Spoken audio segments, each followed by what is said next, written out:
Good evening and welcome. My name is Roxanne Chabot from RBC Consultants. Welcome to another International Dermatology Education Foundation Educational Series webinar.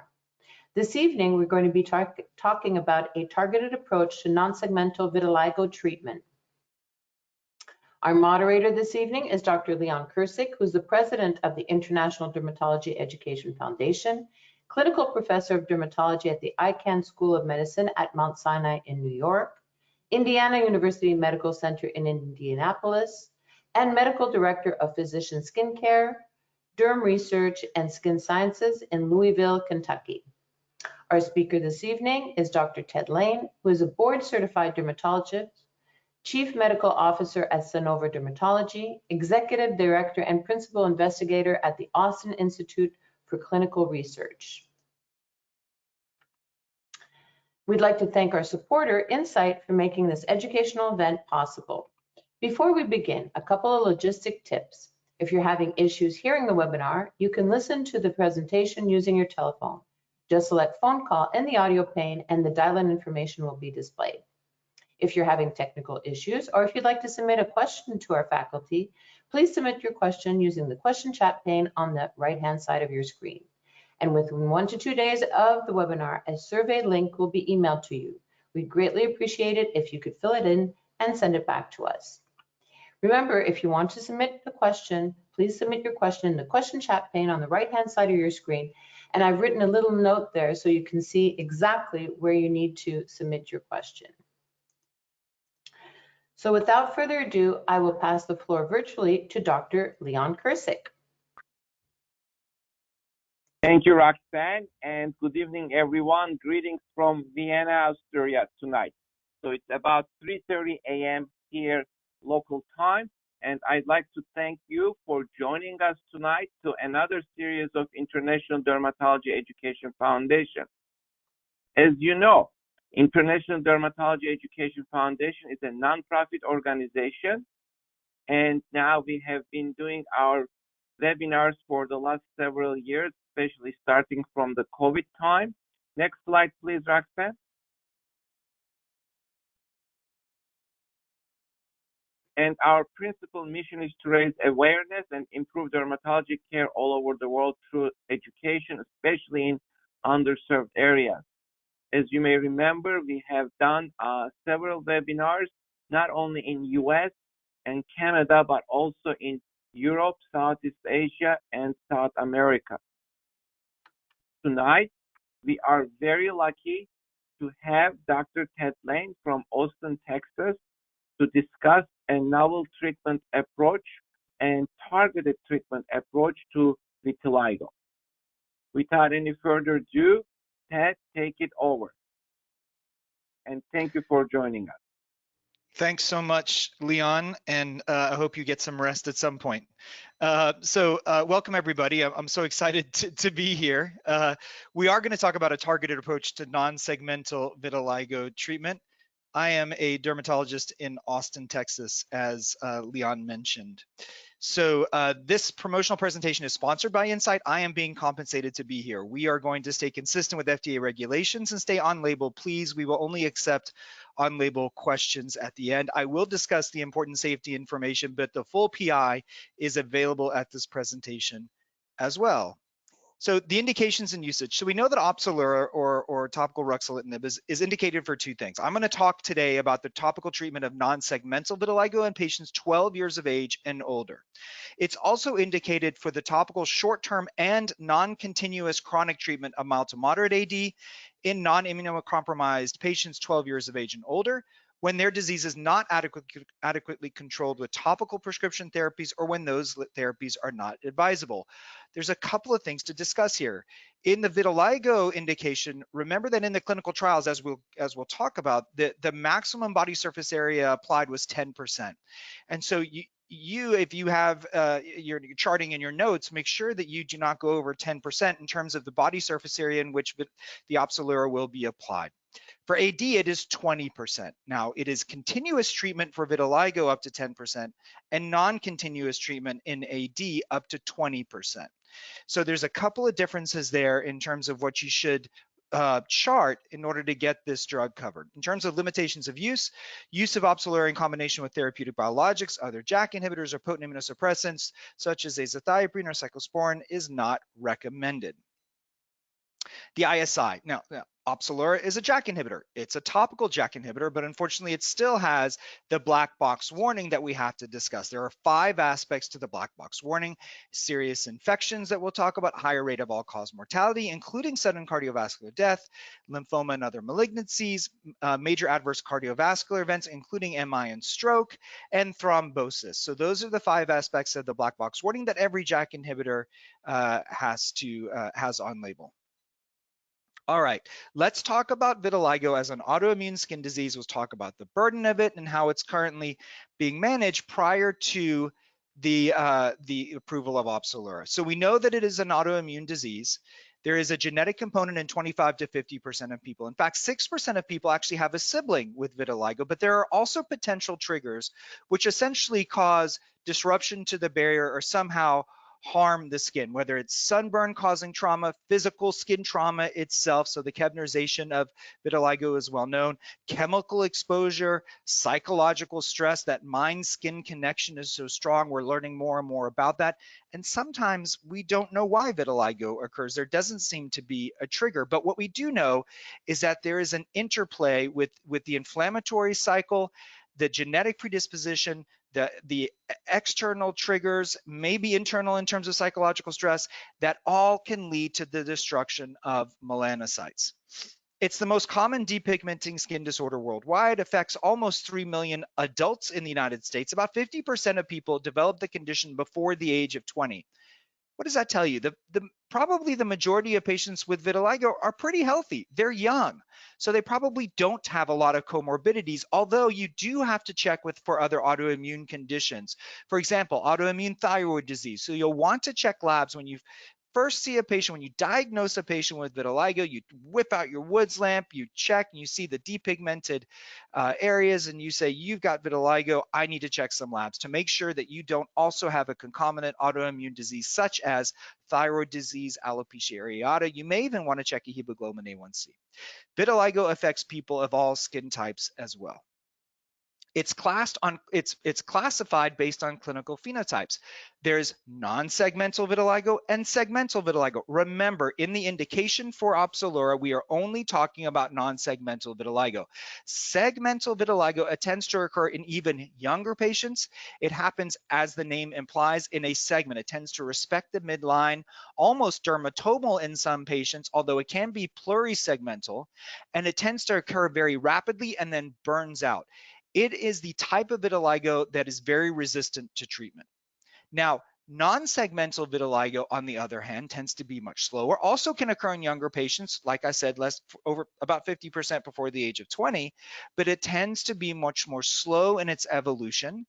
The thing that you have to understand with non-segmental vitiligo, and what you have to look out for, is leukotrichia, which is the presence of terminal white hairs in the non-segmental vitiligo. Because if you see those, there's probably not a sump of melanoblasts. There's not the melanoblasts in that in the bulb of the hair follicle from which we can mature into mature melanocytes. So the presence of leukotrichia implies, even in non-segmental vitiligo, that you're going to have a tough time repigmenting that area. So just a tip. It's not enough to say you've got non-segmental vitiligo. Take it a step further. Take out your dermatoscope and check for leukotrichia. There's variability in body repigmentation because the majority of repigmentation occurs from that hair follicle, that immunoprivileged area where the melanoblasts live. And therefore, where on the body you have a higher density of hair follicles, you're going to see repigmentation occurring more quickly. On the other hand, where there is a lower density or even a lack of hair follicles, you're probably not going to see repigmentation. So you can imagine where there are lots of hair follicles on the face, on the chest, on the back, on the forearms, for example. Where is there a lack of hair follicles? On the palms, on the soles, on the volar wrists, sometimes in the genital area. So you get the idea of where you can see a quicker onset of repigmentation versus a slower onset of repigmentation. And again, sometimes you may not see repigmentation at all. Just want to again highlight that if you see leukotrichia, you're unlikely to repigment no matter where the area that you're talking about is. There has previous to Opzelura been no FDA approved medications, right? This is what I call a kitchen sink diagnosis. We throw the kitchen sink at vitiligo, right? But prior to Opzelura, we tried everything. We would cycle topical corticosteroids with TCIs. Maybe we'd do pulse corticosteroids. We'd also have them in the narrowband unit, maybe even PUVA in some cases, or otherwise we use Excimer. And sometimes we do tissue grafting, cellular grafting, suction blister, epidermal grafting in terms of surgical therapy. Like we try everything because nothing was ever approved. Now we have Opzelura, which is approved for non-segmental vitiligo. So the key takeaways of this section: vitiligo is an autoimmune disease, affects different populations irrespective of skin types. You do want to check for other autoimmune diseases if you make that diagnosis though. Non-segmental vitiligo is the most common form, thank goodness, because that's the form that responds to treatment. However, variation in repigmentation occurs due to the variation in the density of hair follicles across the body. And prior to Opzelura, we really had nothing that was FDA approved, so there was a severe unmet need for vitiligo treatments. Let's talk about the mechanism of disease and the mechanism of action of Opzelura and how it targets that. So we know that there are triggering events. We talked about that. But in addition, something is altered in the melanocytes of these patients, right? Something is altered that causes, in addition to that triggering event, a melanocytic stress event. Something happens to the melanocytes that leads to CD8 positive T cells being activated. And when those cells are activated, they release interferon gamma. Interferon gamma binds to a receptor, hint, hint, a receptor in the keratinocyte. And that receptor, when it's bound, downstream effect leads to transcription of chemokines. CXCL9 and 10 are chemokines. Chemokines' job are to bring in more CD8 positive T cells. They're like chum in the water for CD8 positive T cells. In other words, we're getting much more T cell recruitment. T cells do what they do, and they release interferon gamma, and we have a positive feedback loop that essentially leads to more and more of an inflammatory response, eventually leading to melanocyte destruction and depigmentation. As I mentioned, interferon gamma has to bind to a receptor, and that receptor pairs two JAK inhibitors, Janus kinases, JAK1 and JAK2. Luckily, Opzelura is an inhibitor of JAK1 and JAK2. By inhibiting both of those enzymes, it blocks the phosphorylation of JAK1 and JAK2. That stops any phosphorylation of the STAT, which the signal transducer and activator of transcription proteins. The STAT therefore does not translocate to the nucleus. We do not have DNA transcription, and therefore we stop the production of inflammatory cytokines, i.e. CXCL9 and 10, those chemokines, and therefore we are essentially stopping that positive feedback loop, hopefully thereby slowing down the immune cell recruitment, the interferon gamma release, and you can understand how we are stopping the whole pathway, which leads to melanocyte destruction. And that's how we think Opzelura works. In terms of repigmentation, I've already hinted at this. The most common type of repigmentation is follicular repigmentation. Remember that melanoblast reservoir is immune privileged. Usually there's no immune cell response to the melanoblasts, okay? And we know when we get perifollicular repigmentation because you see those little islands of repigmentation within that depigmented patch that eventually coalesce, and that's the perifollicular repigmentation. There is also a much slower type of repigmentation called marginal repigmentation, where we see migration of the mature melanocytes from the periphery of that depigmented patch. So hopefully we get both. We get both the quicker repigmentation perifollicularly, and we also get that marginal repigmentation, so we decrease the size of the depigmented patch in both ways. Now let's go over the efficacy and safety of Opzelura from the 2 phase 3 randomized double-blind studies. Now remember, these patients were 12 years of age and older. They had to have non-segmental vitiligo. They had to, in addition, have at least 0.5% facial body surface area involved. Think about that for a second. One handprint is 1% of the patient's body surface area. So they had to have half a handprint, which is quite a bit of vitiligo on their face. Certainly not every patient with vitiligo that we see in our offices has that much vitiligo on their face. But for the trial, we had to find patients who had that much vitiligo on their face. In addition, they had to have at least 3% or 3 handprints worth of vitiligo on their body. So these were very particular patients, but they couldn't have more than 10% BSA involvement when you added the facial involvement and the body involvement. So a bit of a Goldilocks, right? They had to have at least 0.5% on the face, they had to have at least 3% of the body, but they couldn't have more than 10%. So there was a very particular group of patients that we included in this study. Phototherapy was not permitted during the trial. And again, patients with complete leukotrichia, as I mentioned, within any facial lesion were excluded. Patients were randomized 2-to-1 for the first 24 weeks, Opzelura versus vehicle. So at week 24, we measured the primary efficacy endpoint, which I'll talk about. And then both sets of patients were allowed to roll into an open label treatment extension. So those in Opzelura were allowed to continue Opzelura through week 52. They hit the jackpot because they got free drug essentially from day 1 through week 52.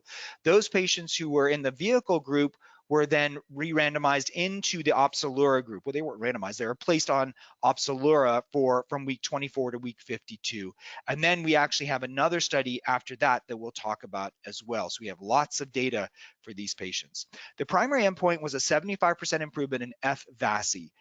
What is an F-VASI, you ask? Well, the VASI score is calculated by looking at the percentage of body surface area multiplied by the degree of depigmentation. So if you have 100% depigmented patch and it's 1% of the face, then the F-VASI is 1, right? And then it goes down from there depending on how much repigmentation. T-VASI is exactly the same idea, just on the total body surface area, which includes the face and the body. So the primary endpoint is a 75% improvement in the F-VASI at week 24. The secondary endpoints are F-VASI 90% improvement in F-VASI at week 24, F-VASI 50 or 50%, and T-VASI 50, which is a 50% improvement in the total body VASI at week 24. There are also other selected secondary endpoints at week 52 that are mentioned there. The demographics and the patient characteristics, these patients were relatively young, as you would imagine, about 40 years of age, about 50% female, 50% male. All Fitzpatrick skin types were represented, although not as many 5 or 6s as, of course, we would like to see. We're working on that in our trials. The baseline F-VASI was 0.95. The BSA on the face was 1.09. So we actually recruited, on average, patients that had a full handprint of vitiligo on the face. So we did even better than what we needed to do in terms of, by the requirements of the protocol, it just had to be 0.5%, but we got 1%, even a little bit beyond that on average. The total body surface area was about 7.5, 7.26, 7.5. Now they only had to really have 3%, but on average, these patients had about 7.5 handprints worth of vitiligo on their face and body. Duration of disease was about 13 years. The majority of patients were deemed to be stable. About a quarter of the patients were progressive. The difference is that in progressive disease, you look for certain characteristics. Confetti macules is a sign of progressive disease. Trichrome vitiligo, where you see different shades of vitiligo occurring in the same lesion, is a marker of progressive disease. And also patient history, whether the patient is saying, look, it's spreading, that's a marker of progressive disease. You're going to get different ideas as to whether progressive or stable disease responds better to therapy. Some derms thinks it's stable, that responds better. Some derms thinks it's progressive, that respond better. I'm not sure, and you'll read data that differs in the literature. However, both types of patients were represented in this trial. I'm going to go jump right into the efficacy. So this is the primary efficacy endpoint, F-VASI 75, and you can see about a third of patients achieved F-VASI 75 at week 24. Remember, these patients were on monotherapy, Opzelura, applied twice daily with sunscreen and moisturizer if they needed it. You can see how that compares to vehicle. There's a separation as early as week 8, and vehicle gets to about 10%. Prolonged treatment leads to better results. After week 24, 30% at week 24, up to 51% at week 52. Now, look what happens to those patients on vehicle who at week 24 were then placed on Opzelura. They have another 28 weeks worth of therapy. And what's interesting is that amount of therapy, So 28 weeks of therapy equals just about what our initial Opzelura arm did at week 24. I'm pointing that out because it shows consistency in the data, and we want to see consistency, okay? So I'm showing two different groups, right? One was just on vitiligo on Opzelura from day one. They got to 30% at week 24. The other was on vehicle that went to Opzelura, and they get to 28%. And so you can see when the patient is exposed to Opzelura BID for 24 to 28 weeks, about 30% of them will achieve an FAAD 75. We showed that in the initial treatment group, and then in an open label treatment extension when we look at the vehicle transitioned over to Opzelura as well. Photos, baseline FAAD of 1.5. This patient had an 83%, so she achieved FAAD 75 as early as week 12 and then maintained that at week 24. What do you notice about the pigment shade of pigment that returns here, right? When you think about what happens with excimer laser, for example, the pigment that recurs is often quite dark, and sometimes it's darker than the patient's normal shade of skin there. And so it's a tell, right? The patients don't like it because they've gone from very white patches to very dark patches, and it's still difficult to cover up. But with Opzelura, the pigment that comes back matches their normal skin tone, which is very nice for these patients, and they like that. So you can see there that the normal skin tone is returned with the Opzelura within those depigmented patches. So this is a male, probably older, FAAD of 0.59. Didn't even hit 50% FAAD 50 at week 24, but had an FAAD 75 at week 52. This is a good repigmentation, of course, but it also highlights the idea that patients have their own timeline in terms of response to Opzelura. And we see this with other JAK inhibitors, no matter what inflammatory disease or autoimmune disease you're talking about. Some patients are early responders, some patients take a while to respond. And so I tell my patients that from the very beginning, look, I don't know when you're going to respond. I think that areas of higher follicular density should respond quicker, but in terms of when that response may start, I'm just not sure. And so they just have to know from the beginning that it may take some time for their response to occur. We wish all patients were quick responders, but we just don't know at this time who is a fast responder and who is a slow responder before we get started. Now FAAD 50. So this is a 50% improvement in their facial VASI score, a secondary endpoint at week 24. You can see about half the patients achieved FAAD 50, about 19% on vehicle. And then after an additional 28 weeks, it goes up to 75%. But look what happens to vehicle. Again, when vehicle is transitioned to Opzelura, it matches what happens when the Opzelura is given from week 0 to week 24. So again, consistency in data. I just want to point that out. It's really nice for us to see that a whole nother group of patients, exposed to that Opzelura for another 28 weeks, we see that consistency very nice. But we also see that prolonged use of Opzelura leads to better and better improvement. We don't see a plateauing of effect. Here's another patient on the face, FAAD of 0.6, 62% change at week 12. So achieved the FAAD 50 at week 12, and then FAAD 50 was achieved also at week 25. You can see again, look at that shade of pigment that recurs. Very nice. It blends right in. Darker skin patient here, Fitzpatrick maybe 4-5 here, FAAD of 0.5, only a 10% change at week 24. And we're kind of cheerleaders for these patients. Like, look, just stay in it. You just never know when you're going to respond. And look what happens from week 24 to week 52. She had a great response, an FAAD improvement of 60%. So prolonged exposure to this drug for this patient really made a difference. How about FAAD 90? Yes, we did see FAAD 90. 16% of patients achieved an FAAD 90 by week 24, and that increases it doubles to almost a third of patients had an FAAD 90 by week 52 in the open label extension. Okay, so yes, we even see an FAAD 90 response. It can happen, especially at week 52. And here we have this poor gentleman with so much vitiligo on his face. At week 12, we have almost an FAAD 75, but at week 24, this guy is a fast responder. He's a great responder.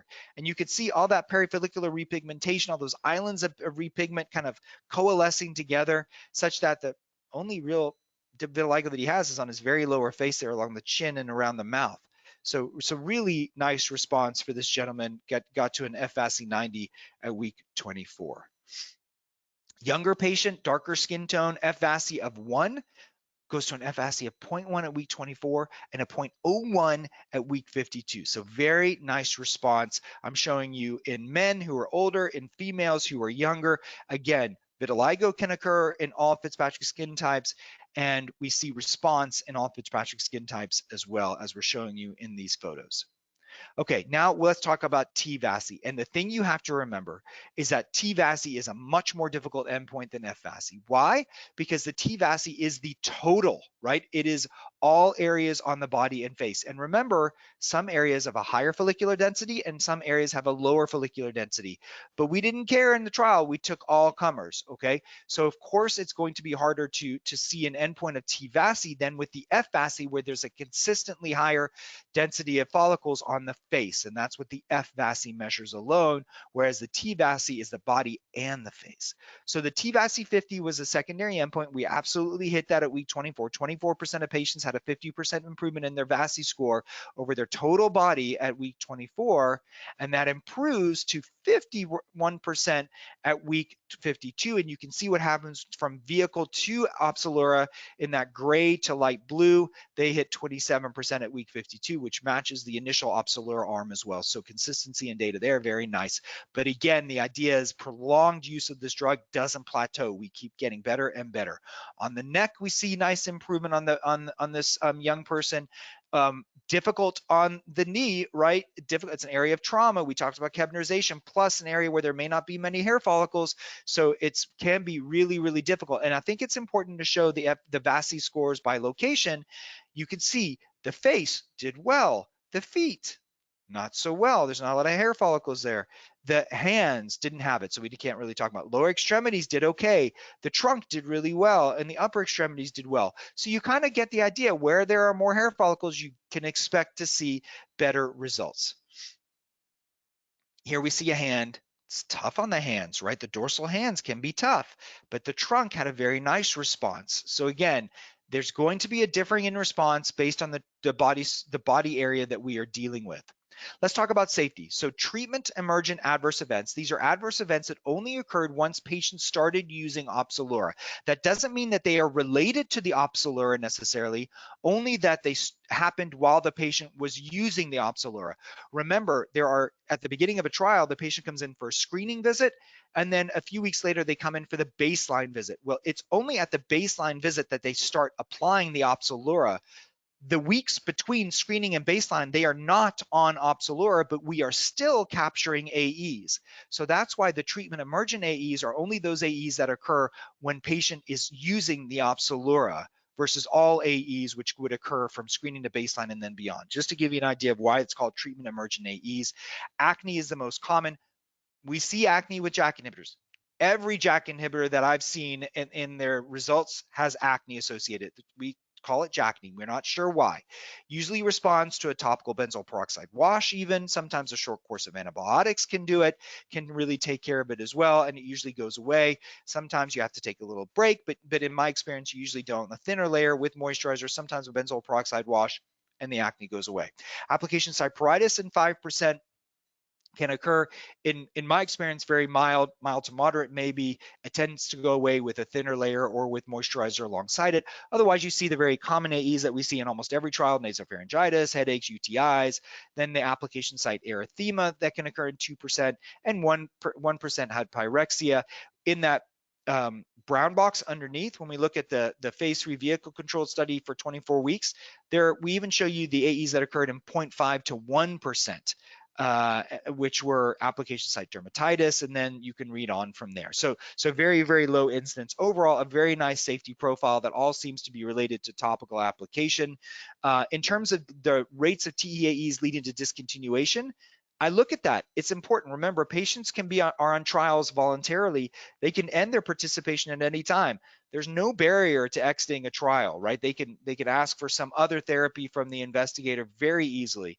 And so when you see such a low rate of discontinuation as 0.5 and 0.9% for the Opzelura, it's so low, and that gives you an idea that there's got to be great efficacy and great tolerability. Otherwise, these subjects would jump ship. They don't need to be in the trial in order to get treatment. Okay, here's TEAEs at week 52. These are, so now we're looking at longer use of the drug. Do we see an increased incidence and or severity? And we see the most common TEAEs, COVID-19. Okay, application site acne, you can see about 6.5%, and so that compares very much to the 6% that we showed you at week 0 to at week 24. Okay, and it looks like the leading to interruption of treatment only happened in one patient with the application site acne. Okay, so obviously mild, easily treated, or it went away on its own. Application site pruritus at 5.3%, very similar to what I just showed you. Otherwise, headache, UTI, or upper respiratory tract, sinusitis. Treatment related occurred in about 17% of patients, 6% in the vehicle to Opzelura. So those AEs that were related to treatment included the acne and application site pruritus, but again, very low discontinuation rate due to a TEAE of 0.7%, which is what we saw in the 24-week data. And a serious treatment emergent adverse event was also low. 2.4% of patients had a serious TEAE. Serious AE means those that essentially land you up in the hospital, for example. You know, those are serious AEs. And that is a very low. That doesn't mean that they were related. In fact, no serious treatment emergent AEs was considered by investigators to be related to the Opzelura, which is great to know as well, especially when we talk about that black box warning. Okay, let's talk about the long-term extension study. So remember, patients in the open label treatment extension were on it for up to 52 weeks. And then what happened is they had the opportunity to apply it for another 52 weeks.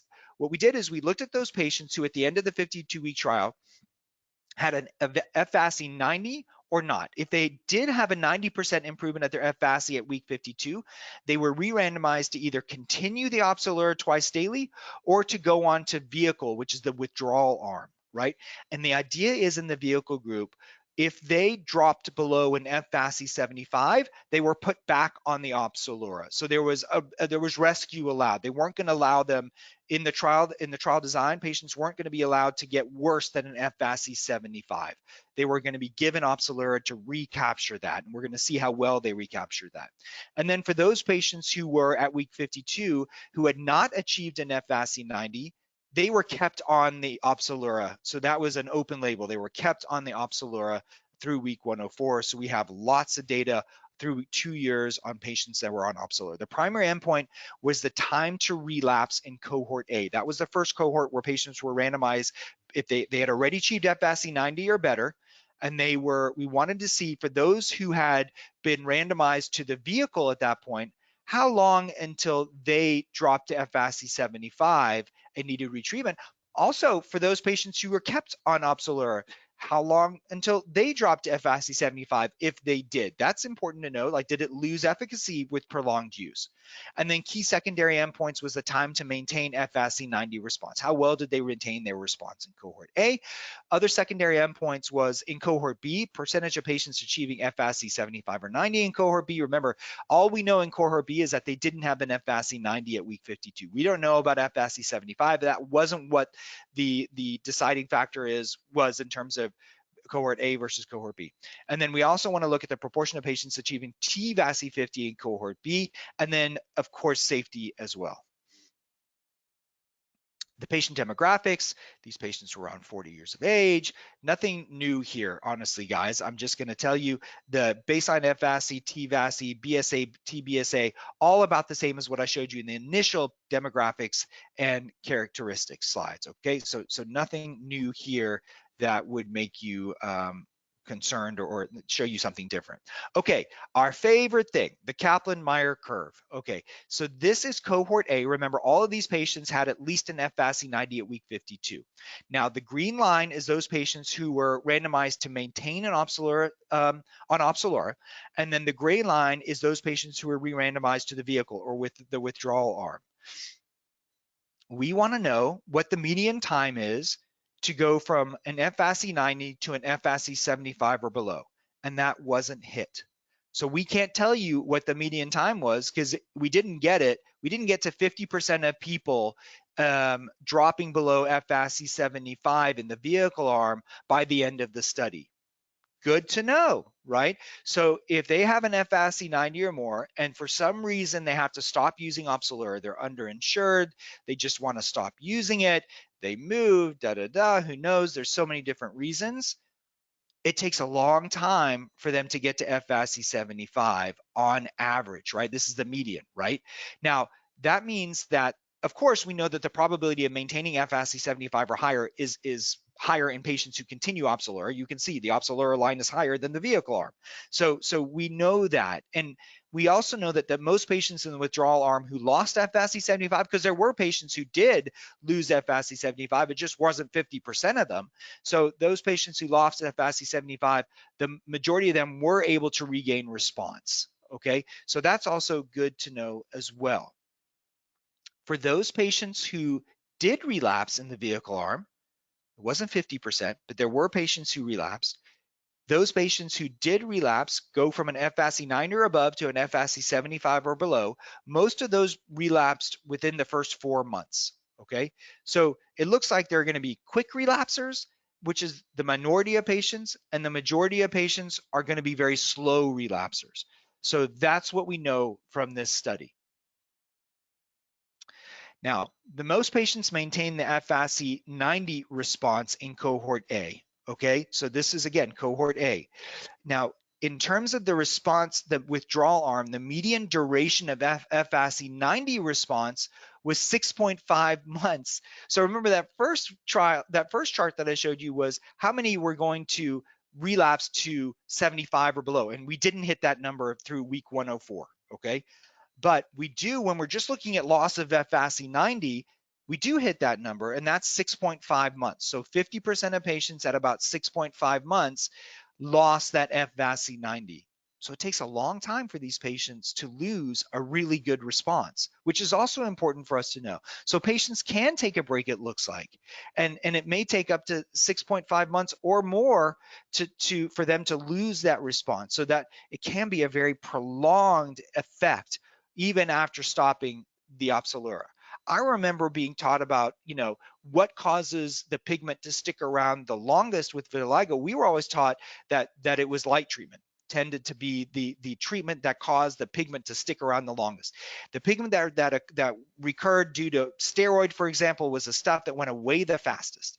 But if it was there because of light treatment, it was probably going to stick around the longest. And here we're seeing a non-steroidal treatment that can be applied anywhere on the body, not intravaginally, not in the eyes, not in the mouth, but otherwise on the skin anywhere. And we see a very long duration of pigment here, even when they stop the drug. Okay, so again, it's really good data. Right now, we know how to counsel patients should they want to get off the drug either by force or by choice. We see that if they had a really nice response, it's going to be a long time before they lose that response. Okay, what about those patients in cohort B? These patients never achieved an FASI 90 at week 52. How about through when they maintain from week 52 to 104? So let's look at the right, the FASI 90. So more than a third of patients achieved an FASI 90 through 104, and we're stratifying this based on Opzelura since day one, or those patients who are in the initial trial, the pivotal trials, they were on vehicle from baseline to week 24, and then from week 24 on, they were on Opzelura. So we're looking at two different groups of people here through week 104. And so you see there's a slight difference, but relatively similar in terms of the achieving an FASI 90. And what about FASI 75?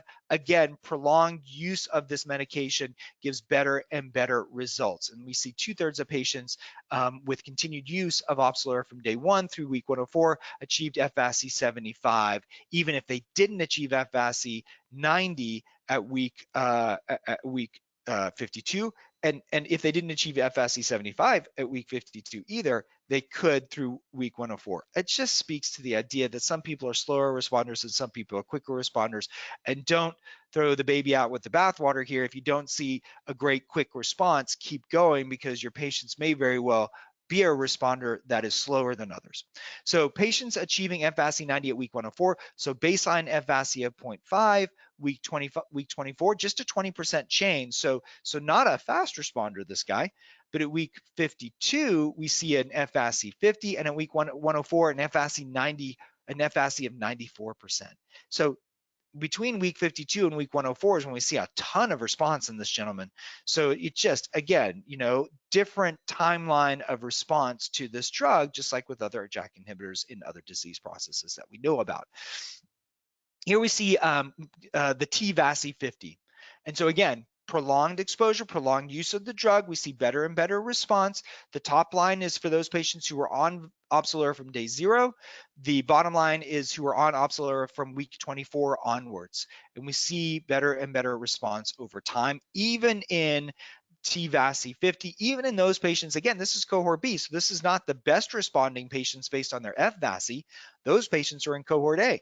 So these patients weren't even the best responders for their face, but we see better and better results on their total VASI, which is a more difficult endpoint over time. That darn volar wrist, right? It's just so difficult to repigment, as we see here. But otherwise, we see some nice repigmentation on the volar forearm, where we do have a nice follicular density. And so baseline to week 24, nice some repigmentation. There, patients coming in saying, I see some improvement, doc. And you're going to say, well, look, let's keep going, because you may just be a slow responder. Look what this gentleman between week 24 and week 52, and then week 104, really nice response. That volar wrist without any hair follicles, it's tough. It's a tough area. Now let's talk about safety data. And so the take home is there. The TLDR message is that no additional safety signals were observed from week 104 as compared to week 24. And in fact, the safety data is consistent with the phase 3 trials. You can see here, this is a percentage. I'm not showing you exposure adjusted incidence rate. This is just the percentage of patients based on the number of patients in the overall group, right? So 12, so look, COVID-19, again, the highest, upper respiratory application site dermatitis in less than 5%. Otherwise, guys, we're looking at things: toothache, bronchitis, cough, muscle strain, UTIs, treatment related to EAE in 3.7% in cohort A, 6.3% in cohort B. And again, remember, in week 24 trials, 6% of patients had acne. So we don't see a higher incidence of AEs here, although again, in open label trials, you've got to be careful because there's no vehicle arm really, so you've got to be careful interpreting the results. That black box warning comes from this oral rheumatoid arthritis trial that the FDA mandated because Xeljanz, which is a pan-JAK inhibitor, it's not selective, it's a pan-JAK inhibitor. These patients had rheumatoid arthritis that were on Xeljanz and methotrexate versus a TNF alpha and methotrexate. The patients were all 50 years of age and older with an increased cardiovascular risk factor. So this is a very particular group of patients. Now remember, patients with vitiligo, as I mentioned, are usually quite healthy. They're younger and they're quite healthy. But these patients had rheumatoid arthritis, were also on methotrexate. They also had a cardiovascular risk factor. And we saw in this trial that those patients who were on tofacitinib had a higher risk or a higher rate of the 5 aspects of the black box warning. And the FDA has concluded that since some JAK inhibitors are indicated for the treatment of inflammatory conditions like rheumatoid arthritis, they may have similar risks. And therefore, that black box warning has been applied to every JAK inhibitor, even the topical JAK inhibitors. So the ISI going in it, active tuberculosis, we have to worry about. Invasive fungal, bacterial infections can occur. Patients on Opzelura may get a serious infection, so you'll want to interrupt the Opzelura until the infection is controlled, and you'll want to monitor patients for the development of signs and symptoms of infection. I don't test for TB before starting Opzelura. No cases of active TB were reported in the clinical trials of Opzelura, but cases of active TB have been seen in oral JAK inhibitor trials. So I don't test. I ask for a good patient history, both a travel history and a personal history otherwise. Viral reactivation, again, we're dealing with the type 1 interferon pathway. That interferon pathway is related to the immune reaction, suppression of viral infections, and so it's not surprising when we suppress that. We do see zoster and HSV reactivation.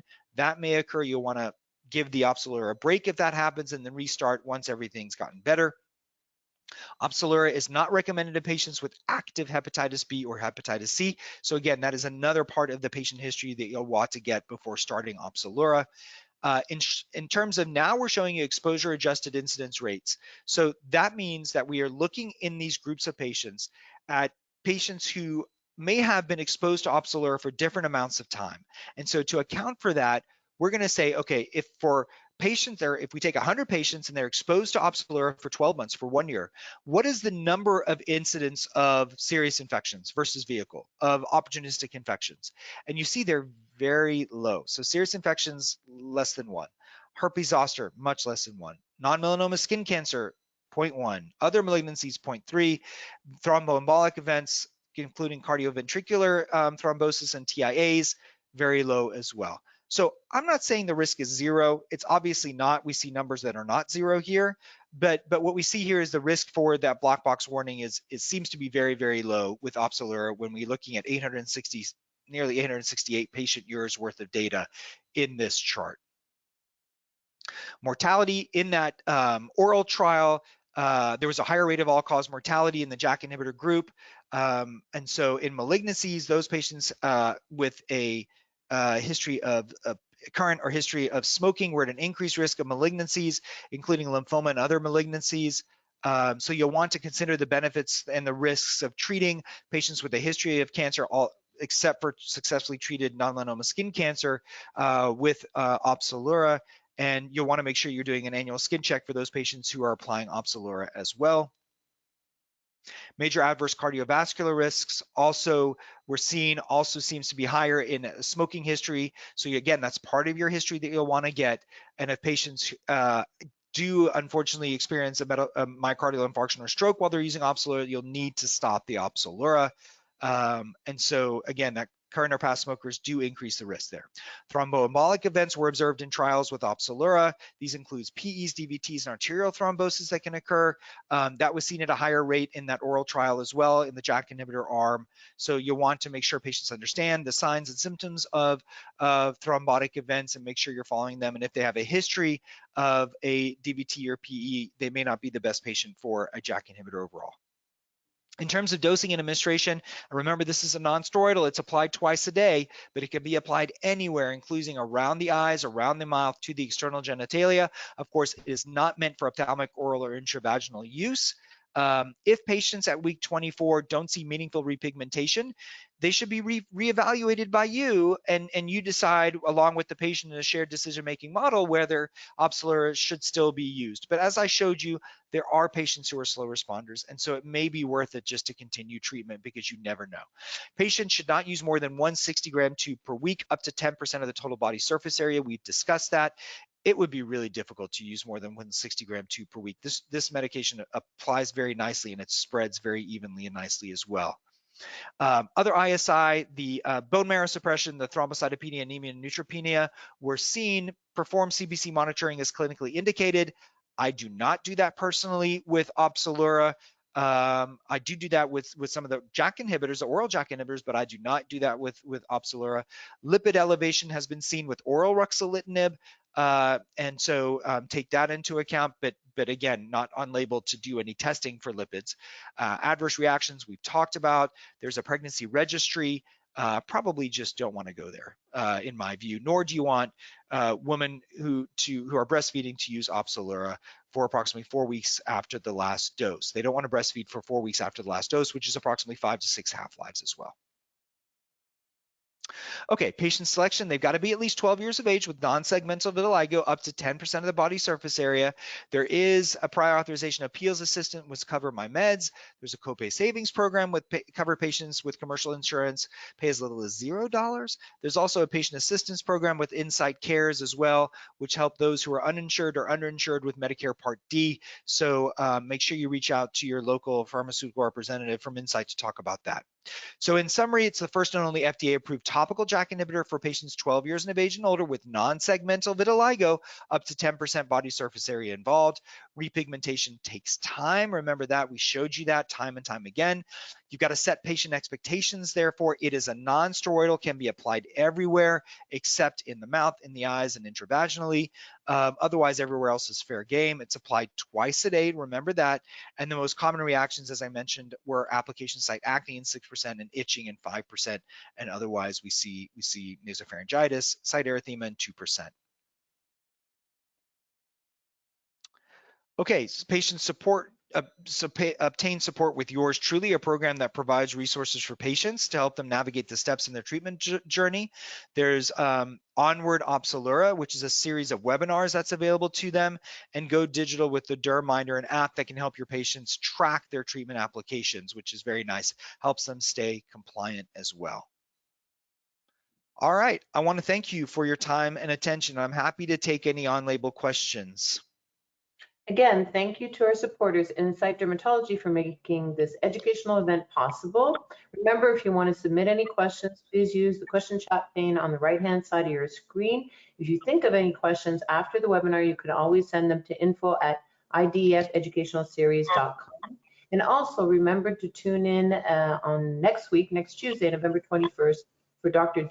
James Del Rosso's Importance of Educating Patients on Topical Corticosteroid Application. So, well, Dr. Thank you so much, Pat, for a great lecture. So we have a couple of questions, actually. One of them is that why only segmental vitiligo? You did mention the indication is segmental vitiligo. Why did they study segmental vitiligo only? Just to make sure we're talking about the same, so it's non-segmental vitiligo. They only studied I'm sorry, yes. non-segmental. Yeah, Non-segmental. non-segmental vitiligo, and it's really because segmental vitiligo is so difficult to repigment. It's well known to kind of burn itself out. There's really not a supply of melanoblasts in segmental vitiligo from which we can mature into melanocytes. So it's really meant for, and quite frankly, this is the vast majority of vitiligo patients as well.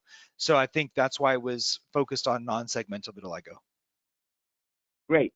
And then, in dermatology, we're so used to the primary endpoints, for example, for AD, 4 weeks, for topicals, acne, 12 weeks.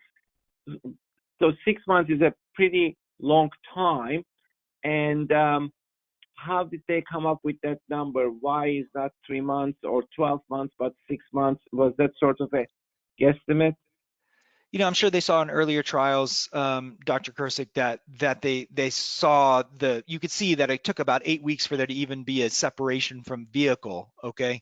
And so this is just one of those, we're waiting for the melanoblast to mature into melanocytes, and then for the melanocytes to really march their way through the epidermal layers. So I just think because of the mechanism of action and mechanism of disease, it just takes longer. This isn't acne where you are stopping the inflammatory component right away, and that can reduce inflammation quite quickly. This is something where we are waiting for cellular maturation from the melanoblast level, and it just takes that amount of time.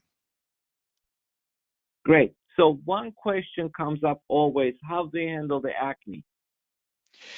As I mentioned, I found that benzoyl peroxide washes work very nicely. Sometimes a short course of oral antibiotics if the patients are really bothered by the acne, but it does tend to be episodic, and it doesn't last the entire time of treatment. And so, if you just have your go-to benzoyl peroxide wash or your topical benzoyl peroxide combination product, that usually works quite well to assist you in getting rid of the acne.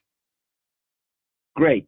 Now, we have a question of, is there any required lab monitoring, or before we start the treatment, are there any labs required?